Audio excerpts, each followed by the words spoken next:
Баршаңызға қайырлы күн. Бүгін сіздерге өзім сатылымға шығарып жүрген Whoopie Pie тортын жасайтын боламыз. Бұл жерде торттың салмағы 1 килограмм. Сіздер де жасап көріңіздер. Ұнайды деген ойдамын. Алдымен бізге керегі какао, ұн, май, қант, шоколад, жұмыртқа және ас содасы.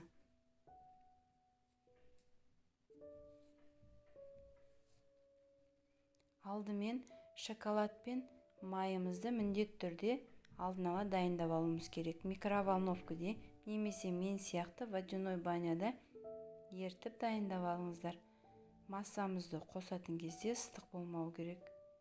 Кішкене 1 минуттай салқындап тұру керек. Енді жұмыртқамыз бен қантымызды қосып 3-5 минуттай әппақ болып көтерілгенше миксерлеп аламыз.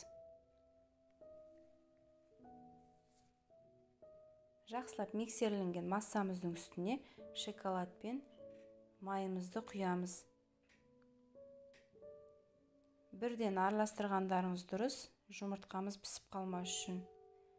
Жақсылап араластырылған массамыздың үстіне енді құрғақ ингредиенттерімізді қосамыз. Керек заттардың құрамдарын, қаншалықты мөлшерде екенін видеоның астында описанияға қалдыратын боламын. Мен мұнда елекке какао, ұн, ас содасын қосып, 2-3 бөлікке бөліп, електен өткізіп саламын. Сіздер де міндетті түрде електен өткізіп салыңыздар. Жақсы көтерілу үшін електен өткізу керек. 2-3 бөлікке бөліп салыңыздар. Бірден бәрін қосуға болмайды. Мен мұнда 2 бөлікке бөліп қосып араластырамын. Менің каналымда басқа да рецепттер бар. Кіріп, өз комментарийларыңызды қалдыра кетсеңіздер болады. Екінші бөлікті салып, тағы да жақсылап араластырамын.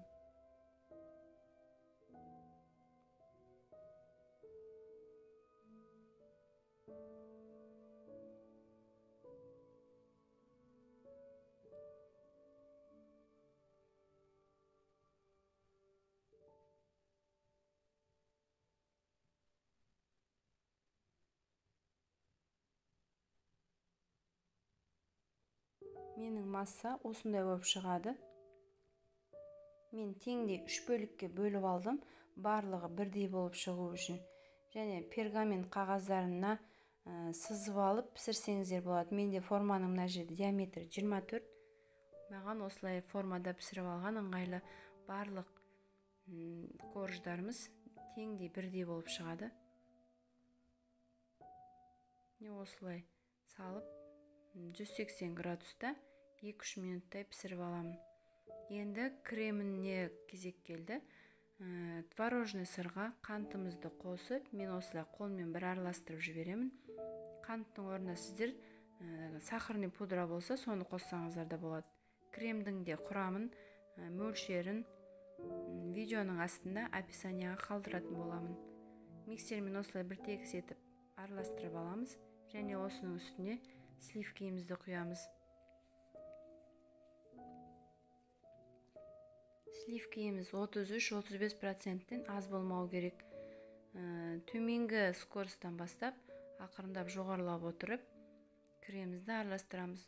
Осындай қоюлықта өзін ұстап тұратындай масса шығу керек. Креміміз дайын. Енді тортымызды жинап бастаймыз. Маған осындай Whoopie Pie'дің насаткасы керек. Нөмірі 808. Кондитерский мешокқа салып, кремімізді 2 бөлікке бөліп салып аламыз.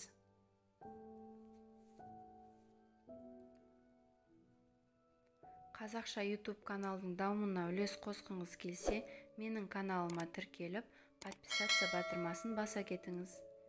Мен мұнда 2-ші коржды қойып жатырмын. Және сіздерге түсінікті болу үшін Whoopie Pie'дің шариктерін асықпай түсірдім. Түсінікті болды деп ойлаймын.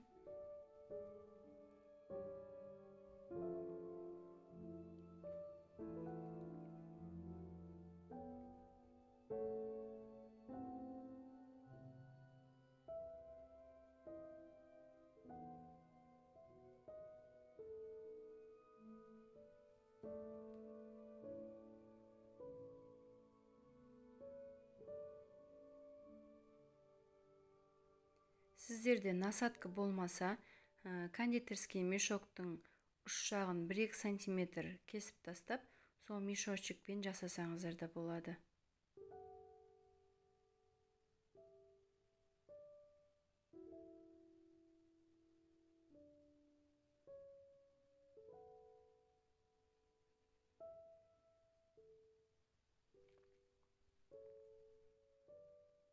Енді осының үстіне 3-ші коржымызды қойып, қалған кремімізбен бетін тегістеп шығамыз.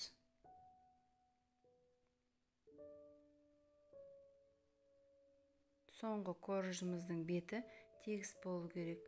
Үстіне ганаш құйған кезде оңай жағылу үшін.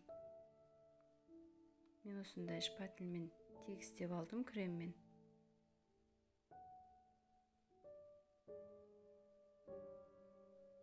Крем жағып болған соң, холодильникте ганашымыз дайын болғанша салып қоямыз. Енді ганаш дайындаймыз. Шоколадымызға сливкімізді қосып, водяной баняда ертіп аламыз. Ганаштың да құрамын, грамын видеоның астында описанияға қалдыратын боламын.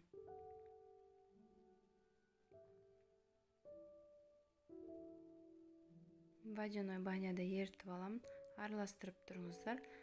Шоколадтың барлық түйірлері еру керек. Еріген шоколадымызды 1-2 минуттай салқындатып алыңыздар да сорттың үстіне құясыздар. Осылай шпательдермен жан-жағына түсіріп, тегіс етіп жайып шығамыз. Тортымыз дайын. 3 немесе 6 сағатқа, немесе 1 түнге холодильникке салып қойсаңыздар, жақсы болып шығады. Кремі тортқа корждарына сіңіп, жұмсақ болып шығады. Видеоның соңына дейін болғандарыңызға рахмет. Сіздермен болған мен Жұлдыз. Сау болыңыздар. Сіздерді жасап көріңіздер. Торт сіздерге ұнады деп ойлаймын.